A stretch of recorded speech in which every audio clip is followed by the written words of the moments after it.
the executive director of the California League of Women Voters, Stephanie Dowdy.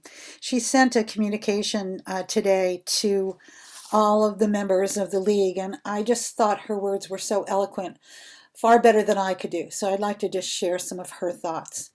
In doing so, I'm also sharing some of the core beliefs of what the League of Women Voters is all about. That day was not a period at the end of a sentence, but a comma, a brief breath leading us to the next stages of saving our democracy. We're all fighting together for fair voting rights and fair electoral districts across California and the country. We're fighting to fix the cracks we saw form in our democracy that day. And every single person in the league is helping to bring about that change. That's what gives me hope. On this day, the 1 year anniversary of the January 6th insurrection, I honor and celebrate League members across California. Your strength, your tenacity, and the dedication to our democracy and to voters remind me every day that we are stronger together, that things worth having are worth fighting for. There are people, good people everywhere, coming together to do what needs to be done to save our democracy. I personally would like to thank each of you for joining us this evening, and I hope that you too will consider joining in our work with the League. This is important work, and there has never been a more important time, I think, to think about what it really means to work on behalf of democracy. So our first speaker is Adena Ishii, and she's from the League of Women Voters on the California Board of Directors. She also sits as the chair of Diversity, Equity, and Inclusion. And I'm going to introduce her today. I want to say first how much we appreciate her jumping in. Literally, she just returned from Thailand. We met yesterday for the first time, and she's taken the time to join us today to share the beliefs and the focus on these important issues from a league perspective. So with that, let me introduce you to Adena. Hi, everyone. Thank you so much for having me. I'm really honored to be here. I'm glad the timing worked out. I just want to introduce myself a little bit more so you have a bit more of my background. I've actually been involved with League for about 12 years now, which is a really long time for someone of my age. I think that I'm probably our youngest state board member, and I was very involved with the Berkeley Albany Emeryville League. I was our youngest president and our first president of color in our 107 years of history. This work has been really important to me because it's something that's really impacted me personally in my league work. Today, I'm supposed to be sharing with you a perspective from the state level. Why is DEI a priority, and what does DEI mean? And we've also got an activity that will help you kind of hopefully engage with the topic. But I want to start with a little bit of a story. So I mentioned I was our first president of color in our league, and I have to say that that was something that was really challenging for me. In my first state convention, I felt that people were not very accepting of me being president. There was this fear that somehow young people were trying to take over the league, which one of my friends in the league says, well, that would be a good problem, right? So, that was really hard as a new president, someone who was already adjusting to the role. And since then, I've also been mistaken as a waitress, which nothing wrong with being a waitress, but at another convention and experienced other microaggressions and struggles throughout my time. But for me, it was so important to stay involved with League because I know that we are better together, that our work requires that we must work together on these different issues that impact our democracy. A representative democracy involves everyone. It means that everyone needs to be involved and at the table. And also, we can't do our work effectively or be impactful without everyone there. At my first state convention, we had someone bring up at the plenary session that they thought we should be focusing more on criminal justice reform and address issues of police brutality. And at the time, this was in 2017, a lot of folks were confused. They didn't understand why that was important, how that was relevant, which I think today we would say is quite shocking. And I have to say that with years of working on this topic, I'm really grateful to see how the league has not only turned around its perspective, but I think that other folks, other local leagues have been getting more on board with why this issue of DEI is so important. It's not just about the words diversity, equity, inclusion. Those words are important, of course, but I think sometimes they're used, by companies to say like, oh, we're doing the right thing. But actually, these issues that we're talking about on a deeper level are also anti-racism, anti-discrimination, and that is a matter of life or death. So, I say this to kind of bring some weight to the topic that we have today, because I think it is so important to recognize that we're talking more about just something that we can check a box off and be done with. I also want to say that, this issue is a national priority. It's not just a state or local priority. I know that you all in Solano County are focusing on this, and that it's something that's not just an additional thing that we have to do, but something we need to weave throughout all of our work. I also want to say that, our goal with League of Women Voters of California is to have League be representative of the country, of the state, of the local groups that we're working in. League should look like California. We say that a lot. And the other thing I want to say before I sort of get into more of the definitions and the nitty gritty is that this takes time, and don't give up. Like I said, I've been involved with League for 12 years and have had my own struggles with working through the process, but I'm so glad that I'm here because this work to me is so important. There are very few groups nowadays that do nonpartisan work. And I think, especially now, here we are, January 6th, more than ever, it's important for us to come together and work on these issues that impact all of us. So I am excited to go into a little bit more about what does DEI mean. And now that I've kind of shared a little bit about why it's a priority for me, but also for the State League. And just to give credit where credit's due, these slides were actually created by League of Women Voters of Solano County. So this is our DEI policy statement at League of Women Voters California. So LWV is an organization fully committed to diversity, equity, and inclusion in principle and in practice. Diversity, equity, and inclusion are central to the organization's current and future success in engaging all individuals, households, communities, and policymakers in creating a more perfect democracy. So this is like our big statement. I think a lot of times people feel like, oh, policy statement, like that's just a lot of words. But I think that those words are super important as our guiding light. So I want to start with that. And then next, please. To kind of explain more. So diversity, inclusion, and equity all work together. They are connected. And I know today we really want to have a strong call to action to help people feel like they can connect with these issues and connect them to the work that they're doing. I think it's also important to say, I noticed that there were some children on the screen earlier. I think it's important to say that we can all be involved with helping our world be, or our work be more diverse, equitable, and inclusive. So to help kind of illustrate what does diversity sort of look like, as it says here, diversity includes all of the similarities and differences among people, not limited to this list. Basically, individuals themselves can have a lot of different pieces of their identities, but when there are many people who have many different identities together, that's what creates the diversity. So an individual in and of themselves is not diverse because they're all in one person, right? But when many of us together have many differences and come from many different backgrounds in these different ways, that's when diversity happens. Okay, next slide. And this kind of shows again, like, for me, this is about different people have different pieces of them, right? When we talk about intersectionality, it's like a big word, but just to say that, we all have different parts that fit together like a puzzle. And this also works for our community. We also fit together like a puzzle, all of our different experiences, nationalities, cultures, etc. I want to move on to equity.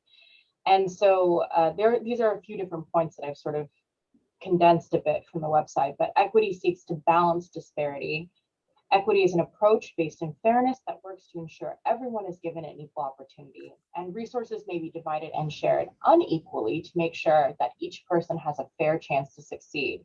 Now, I have some qualms with this particular picture because I think that I don't want to go into it too much because it's very academic and detailed, but I think it's a very clear picture of what we mean when we talk about equality versus equity. Because I remember learning about this for the first time and being like, wait, how are those things different? And equality, like you can see on the left side, these folks have boxes, right? They all have the same boxes, so they're equal. But then the person who's the shortest actually can't see over the fence. And on the right side is equity. When the resources are reallocated, yes, they're reallocated unequally, but now everyone has a fair chance to see the game, right? So I feel like this is a very clear representation of the difference between those two words. Now, without getting into it too much, I would say that what my issue with it is that it shouldn't be, it's not the person's issue as to why they can't see, but it's actually the system as a systemic inequity. So that's a whole nother thing. But I will say this is a pretty clear picture of what equity looks like. And when we talk about equity, we're talking about balancing, as it says, balancing disparities. So, and next we're going to talk about inclusion.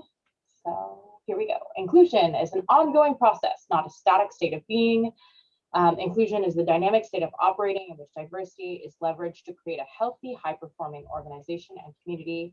It refers to the degree in which diverse individuals are able to participate fully in the decision-making processes within an organization or group. The easy way for me to remember diversity and inclusion came from a speaker that I heard in Chicago at one of our conventions. He said, diversity is when you invite these many different people to the party, but inclusion is when you ask them to dance. And basically, like, you can invite a bunch of people to come, but if you're not actually including them in the process and the decision-making process, and they're just kind of there as tokens, you're not really including them. And so when I think about inclusion, that's always what I think of. It's an easy way for me to kind of think about making sure everyone is involved. League of Women Voters commitment. So as I mentioned, I talked a little bit about why DEI is important for me personally. It's an issue, why it's an issue that I care so much about, and also a bit about, why the league cares about it, why we prioritize it, why we think it's so important, and also some definitions to kind of help get us on the same page. But I also want to share this commitment. I think this is also something that Rami felt strongly about, and I'm glad that you included it. The League of Women Voters is committed to increasing diversity and recruitment, retention, and retainment at the national, state, and local level, and in the leadership and executive roles. I'll tell you that our state board is more diverse than it's ever been before, which is something that I'm very proud of for us. And it's just brought, I think, such a wealth of knowledge to the conversations that we have. Prioritizing equity in the work of the League of Women Voters staff, board, and members, thinking about how each person is being treated and according to their needs, making deliberate efforts to ensure League of Women Voters is a place where differences are welcomed, different perspectives are respectfully heard, and every individual feels a sense of belonging and inclusion. We know that by creating a vibrant climate of inclusiveness, we can more effectively leverage our resources to advance our collective capabilities. I know that's a lot of words, but I think that what's really important here is that we are committed to doing this, that this is something that, honestly is, I want to say, newer for us, given how long we've been around as an organization, over 100 years. And, it's something that we are very committed to. I hope that folks, this is sort of the end of my piece of it, but I would say I hope that folks give the league an opportunity to show you, the kind of work that we're doing here, and that hopefully folks want to engage in this. Like, we're always looking for more people to be involved with the league, and to really focus on diversity, equity, inclusion. So please feel free to reach out to me in the future if you have any questions about this. I love talking about this topic. I am not an expert in it. I am learning too, and I think that it's important for us all to learn together. We have to be consistent and keep moving forward with this if we want to get to where we're going. So thank you, everyone. Appreciate you having me here Back to today. the league, Adena. with regard to this. And after listening to Dr. Chambers and her wonderful presentation on what's actually happening in Benicia, which is a sort of a, I guess you could say, hands-on first impression of what's actually going on in a specific place. I remember when we first met, Adena, it was the first time the League of Women Voters ever even mentioned the word diversity and inclusion. Remember that?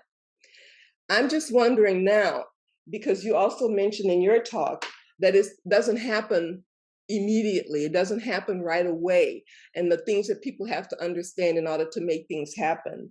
And I know from my personal experience that it takes a long time for good white people to even recognize that something needs to be done and that they're the ones to do it.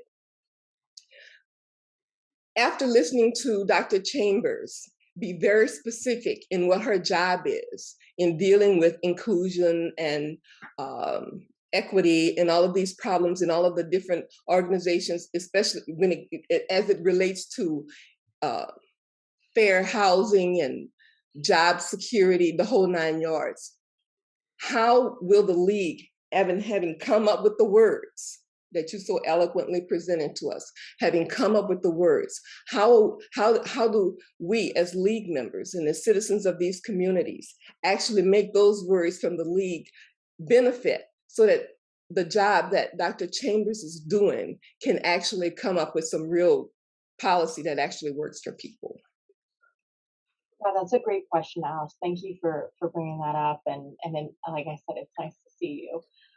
Because yeah, early days of working on these topics, Alice is someone I had a long conversation with. So, you know, I think that it's interesting. So the League always has these kits that they make, right, about different topics. It's like your opportunity to learn about a particular policy issue and how you can be involved in it. And we were really hesitant on the DEI, committee to make one of these because, like I said, this is not something that's just like a checkbox. You can like do it and then you're done, right? But we did want to create a guide, and so I know that Rami is going to go over. Yeah, we're going to show that at the end, but we do have the guide and to share. Yeah, and so in this guide, Alice, that we created on the DEI committee, we came up with a list of resources, ways for folks to learn more about this topic, because of course, being the League, education is a big part of this, right? Understanding, what is diversity, equity, inclusion. I think that that's actually the wrong move. I think that, Rami, I know, was talking about listening to her earlier. We need to see what it is that the communities need for us to be then engaged in order to be making actual change in specific policy areas. I think that when we talk about issues like, healthcare or housing or education, we need to be talking to different folks in the community to make sure that when the League is advocating for something, that we're being representative of everyone in the community, and specifically also working with folks who are underrepresented in our democracy to make sure that their voices are being heard. And so for me, I think that's sort of many different approaches on how to make sure that we're doing something more substantive and concrete, because I think for so long, for me, DEI and the League felt very abstract, and I feel like having the guide kind of helps to figure out more specifically what we can be doing. So I'm hoping that resource is helpful for you all. There isn't a very clear, here's what you need to do, ABC, and I think that that's what's tough about this, but I think I always talk about this like it's a process, because there are so many different ways that we can be, using these concepts of DEI in our work, and I do think that the guide does cover different ways that you can weave this into your work throughout many different topics. So take a look at it and come back to me and tell me if you feel like it doesn't answer that question. Right, and it's very important to note that the League offers the community, which is why I'm a member of the League, some very important resources. We are a resource tool, and when it comes to voting and actually understanding how government works and what you have to do to make it work for you and for and for your community. The league is, in my opinion, top notch in that regard. But when it comes to people of color, and everybody seems to talk around it, and the league has the best of intentions like everybody else. And I'm proud of the work that you've done, because I totally remember those first conversations we had on that floor that day. I mean, you know, we let it all hang out. But things are at a position right now where I'm getting old and I don't have time to wait for too much more to change going forward. It seems to be going backwards. So that's part of the reason why I'm asking this question. My kids and grandkids have done everything that they're supposed to do to be good citizens and to make it in this country. But to move backwards is a real problem for me. And I want the league to do what it does really well, which is to take what Ms. Chambers is doing and make sure that everybody understands what that means, not just for people of color, but for them as well. So I just want to make sure that happens. And that's why I wanted to bring it back to the league, because it's really wonderful to see so many of you out here. And I see some of my friends answered my call to come. And I'm so excited about that. And I just want people to know that the league is in a position to make sure that what Dr. Chambers is doing gets done, that the policy is made. But we can't do it if we just sit back and talk about it. We have to make sure that we're out there fighting for it. Yeah. I'm done. No, thank you. Thank you for saying that, Alice. And you know what? It's the last few years I have that fear too, you know, about us moving backwards as a country, you know, the kinds of rhetoric, the way that people are talking about these different issues is horrifying to me, honestly. And you know, I'm a quote unquote young person. I haven't seen as much, but I can't imagine what that's like to have children and grandchildren be worried about that for their future. So thank you for sharing that. And yeah, it's up to all of us to be involved, and to speak up. And I will say that I think that I am proud I've seen the league speak up far more than I've seen in the past, specifically around issues around race. And I think that to me gives me a lot of hope.